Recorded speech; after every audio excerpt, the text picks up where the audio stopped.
ओम साई राम। सभी साई भक्तों को साई राम। इस वीडियो के द्वारा आज मैं साई सच्चरित्र पुस्तक में से अध्याय 2 पढ़कर सुनाने वाली हूँ। इससे सुनकर भक्तों के सभी दुख दारिद्र्य नष्ट हो जाए और बाबा का आशीर्वाद सभी को प्राप्त हो। पिछले अध्याय में लेखक हेमाड पंत जी ने अपने मूल ग्रंथों श्री साई सच्चरित्र जो मराठी भाषा में है उन कारणों पर रोशनी डाली थी जिनके द्वारा उन्हें ग्रंथ रचना आरंभ करने की प्रेरणा मिली।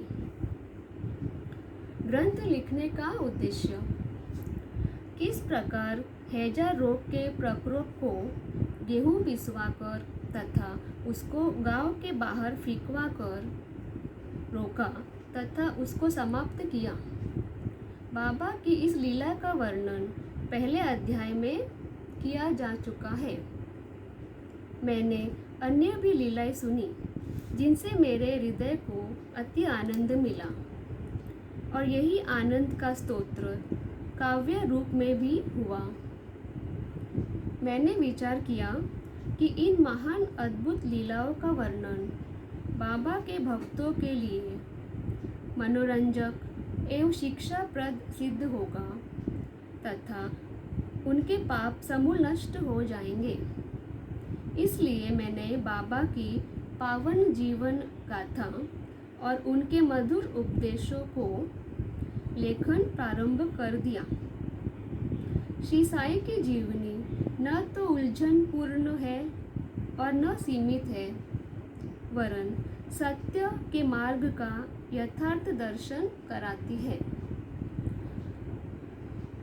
उनकी लीला आध्यात्मिकता को भी दिखाती है।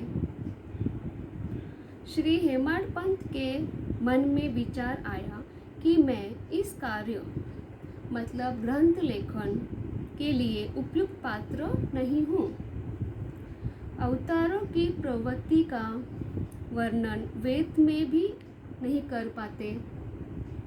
किसी संत का चरित्र समझने के लिए पहले स्वयं का संत होना अति आवश्यक है। फिर मैं तो उनका गुण कथन करने के सर्वथा ही अयोग्य हूँ। संत की जीवनी लिखने के लिए बड़े साहस की आवश्यकता है और कहीं ऐसा न हो कि 4 लोगों के सामने हंसी का पात्र बनूं। इसलिए श्री साई बाबा की कृपा प्राप्त करने के लिए मैं ईश्वर से प्रार्थना करने लगा। श्री साई बाबा की जीवनी, उनके दृष्टांत एवं उपदेश अनेक महान आश्चर्यों से परिपूर्ण है। दुख और दुर्भाग्यग्रस्त मनुष्य को इनसे सुख शांति मिलेगी तथा लोक व परलोक में श्रेयस की प्राप्ति होगी। यदि श्री साई बाबा के उपदेशों का, जो कि वैदिक शिक्षा के समान ही मनोरंजक और शिक्षाप्रद है, ध्यानपूर्वक श्रवण मनन किया जाए तो भक्तों को अनुकूल फल की प्राप्ति हो जाएगी, अर्थात ब्रह्म से अभिन्नता, अष्टांग योग की सिद्धि और समाधि आनंद आदि की प्राप्ति सहजता से ही हो जाएगी। यह सोचकर ही मैंने बाबा की चरित्र कथाओं का संकलन करना प्रारंभ कर दिया।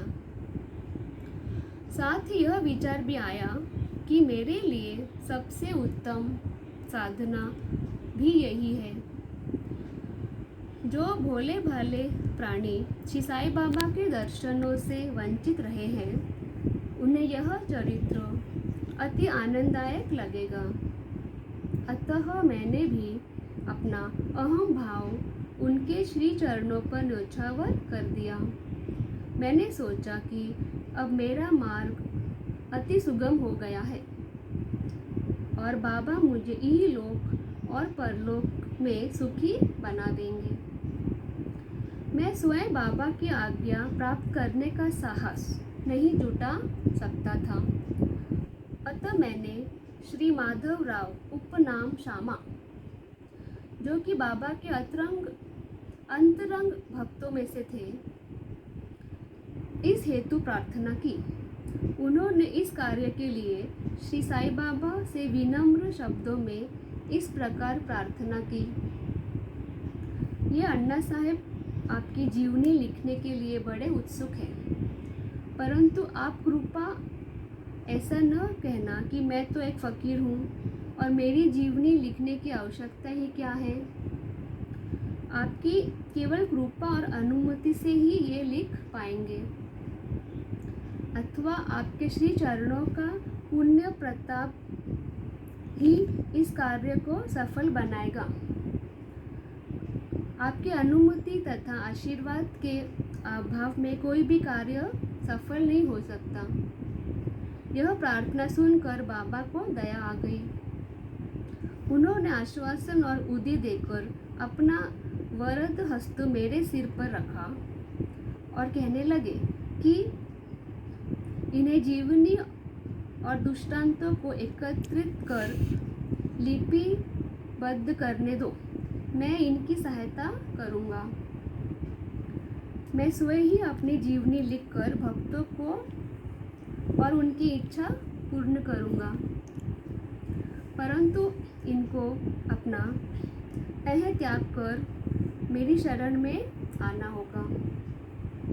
जो अपने जीवन में इस प्रकार आचरण करता है, उनकी मैं बहुत सहायता करता हूँ। मेरी जीवन कथाओं की बात तो सहज है, मैं तो इन्हें घर बैठे अनेक प्रकार से सहायता पहुँचाता हूँ। जब इनका अहम भाव पूरी तरह नष्ट हो जाएगा और खोजने पर जरा भी न मिलेगा, तब मैं इनके अंतःकरण में प्रकट होकर स्वयं ही अपनी जीवनी लिखूंगा। मेरे चरित्र और उपदेशों को सुनने मात्र से ही भक्तों के हृदय में श्रद्धा जागृत होकर सरलतापूर्वक एवं परमानंद की प्राप्ति हो जाएगी। ग्रंथ में अपने मत का स्थापन और दूसरों का खंडन तथा अन्य किसी विषय के पक्ष या विपक्ष में व्यर्थ के वाद विवाद की कुचेष्टा नहीं होनी चाहिए। श्री काका साहेब दीक्षित व नाना साहेब चांदोरकर मेरे घनिष्ठ मित्रों में से थे। उन्होंने मुझसे शिरडी जाकर श्री साईं बाबा के दर्शन करने का अनुरोध किया। मैंने उन्हें वचन भी दिया, परंतु कुछ बाधा आ जाने से मैं शिरडी नहीं जा सका। मेरे एक घनिष्ठ मित्र का पुत्र लोनावला में बीमार हो गया था। उन्होंने सभी संभव उपचार किए, परंतु लाभ कुछ भी नहीं हुआ। अंत में उन्होंने अपने गुरुदेव को उसके सिरहाने बिठाया, परंतु परिणाम पूर्वत ही रहा। यह घटना देखकर मेरे मन में विचार आया कि जब गुरु एक बालक के प्राणों की रक्षा करने में भी सक्षम नहीं है, तब उनकी उपयोगिता ही क्या है। और जब उनमें कोई सामर्थ्य नहीं, तब फिर शिरडी जाने से क्या लाभ है। ऐसा सोचकर मैंने यात्रा स्थगित कर दी। परंतु जो होना होता है वह तो होकर ही रहता है। नाना साहेब चांदोरकर वसई के दौरे पर जा रहे थे। वे ठाणा से दादर पहुंचे तथा वसई जाने वाली गाड़ी की प्रतीक्षा कर रहे थे। तभी बांद्रा लोकल आ पहुंची, जिसमें बैठकर वे बांद्रा पहुंचे तथा शिरडी यात्रा स्थगित करने के लिए मुझे आड़े हाथों लिया। फलस्वरूप मैंने उसी रात्रि को सामान बांधकर शिरडी को प्रस्थान कर दिया। मैंने सीधे दादर जाकर वहां से मनमाड़ की गाड़ी पकड़ने का कार्यक्रम बनाया। इस निश्चय के अनुसार मैंने दादर जाने वाली गाड़ी के डिब्बे में प्रवेश किया। गाड़ी छूटने ही वाली थी तभी एक यवन मेरे डिब्बे में आया और मेरा सामान देखकर मुझसे पूछा कि आप कहाँ जा रहे हैं। मैंने अपना कार्यक्रम उसे बता दिया। उसने मुझसे कहा कि मनमाड़ की गाड़ी के लिए सीधे बोरीबंदर से होकर जाओ। यदि यह एक साधारण सी घटना घटित न हुई होती तो मैं अपने कार्यक्रम के अनुसार दूसरे दिन शिरडी न पहुंच सकने के कारण अनेक प्रकार की शंका कुशंकाओं में घिर जाता। भाग्य ने साथ दिया और दूसरे दिन 9 से 10 के बीच के में ही मैं शिरडी पहुंच गया। यह सन 1890 की बात है, जब प्रवासी भक्तों के ठहरने के लिए साठेवाड़ा ही एकमात्र स्थान था। तांगे से उतरने पर मैं साईं बाबा के दर्शन के लिए बड़ा लालयित था। उसी समय भक्त श्री तात्या साहेब नूलकर मस्जिद से लौटे ही थे। उन्होंने बताया कि इस समय श्री साईं बाबा मस्जिद के मोड़ पर ही है, अभी केवल उनके दर्शन ही कर लो और फिर स्नान आदि से निवृत्त होने के पश्चात आराम से भेंट करने जाना। यह सुनते ही मैं दौड़कर गया और बाबा का चरण वंदन किया। मेरी प्रसन्नता का पारावार न रहा। मुझे क्या नहीं मिल गया था। मेरा शरीर उल्लासित सा हो गया। भूख प्यास जाती रही। जिस क्षण से उनके चरणों का स्पर्श प्राप्त हुआ, मेरे जीवन में एक नया आनंद प्रवाह बहने लगा। मैं उनका सदैव के लिए ऋणी हो गया। उनका यह उपकार मैं कभी भी भूल न सकूंगा। मैं सदा उनका स्मरण कर उन्हें मन ही मन प्रणाम किया करता हूँ। जैसा कि मुझे अनुभव हुआ कि साईं के दर्शन में ही यह विशेषता है कि विचार परिवर्तन तथा विगत कर्मों का प्रभाव शीघ्र मंद पड़ने लगता है और सांसारिक भोगों से वैराग्य बढ़ जाता है। केवल पिछले जन्मों के अनेक शुभ संस्कार एकत्रित होने पर ही ऐसा दर्शन मिल पाना संभव है। जोशपूर्ण बहस। शिरडी पहुंचने के एक दिन पहले ही बाला साहेब तथा मेरे बीच गुरु की आवश्यकता पर जोशपूर्ण बहस छिड़ गई। मेरा मत था कि जब कर्म करना ही पड़ता है तब गुरु की आवश्यकता क्यों? प्रत्येक को पूर्ण प्रयत्न कर स्वयं को आगे बढ़ाना चाहिए। गुरु शिष्य के लिए करता ही क्या है? इस प्रकार मैंने स्वतंत्रता का पक्ष लिया और बाला साहेब ने प्रारब्ध का। उन्होंने कहा कि जो विधाता ने लिख दिया है वह घटित जरूर होगा। इसमें उच्च कोटि के महापुरुष भी असफल हो गए हैं।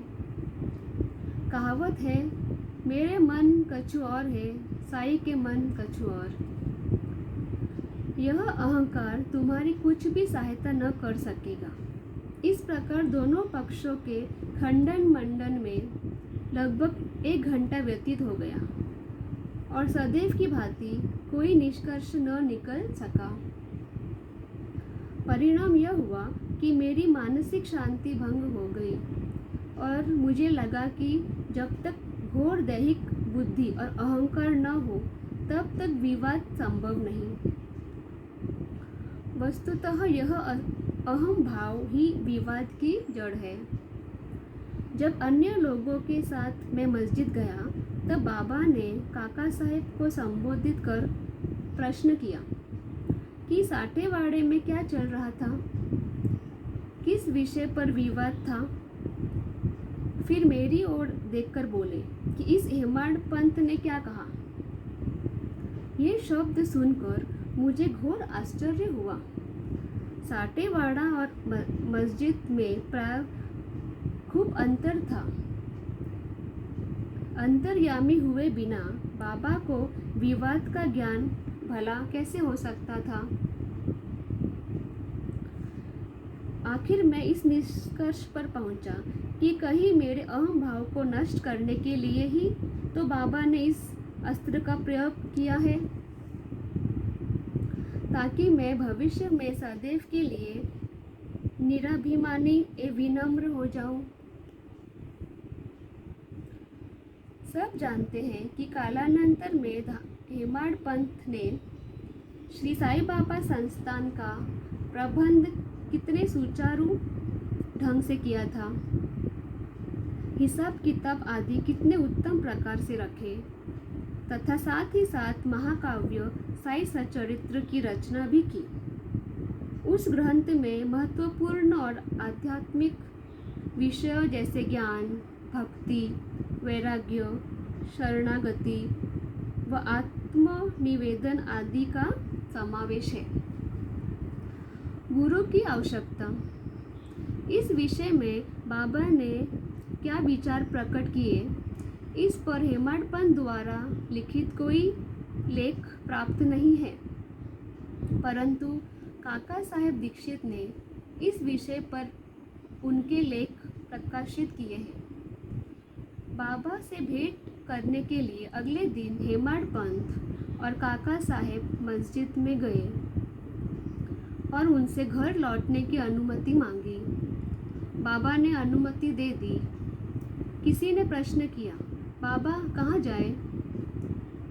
उत्तर मिला, ऊपर जाओ। किसी ने प्रश्न पूछा, मार्ग कैसा है?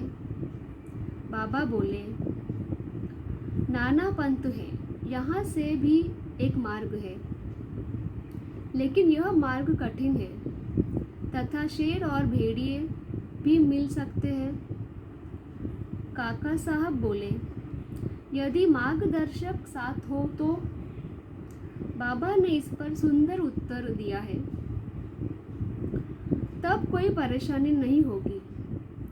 मार्गदर्शक तुम्हारी शेर भेड़िए से रक्षा कर तुम्हें सीधे तुम्हारे स्थान पर पहुंचा देगा, परंतु उसके अभाव में जंगल में मार्ग भूलने या गड्ढे में गिर जाने की संभावना है। हेमाड पंथ जी भी उपयुक्त प्रसंग के अवसर पर वहीं उपस्थित थे। उन्होंने सोचा कि जो कुछ बाबा कह रहे हैं वह गुरु आवश्यकता क्यों है, इस प्रश्न का उत्तर है। उन्होंने सदा के लिए मन में गांठ बांध ली कि अब कभी इस विषय पर वाद विवाद नहीं करेंगे,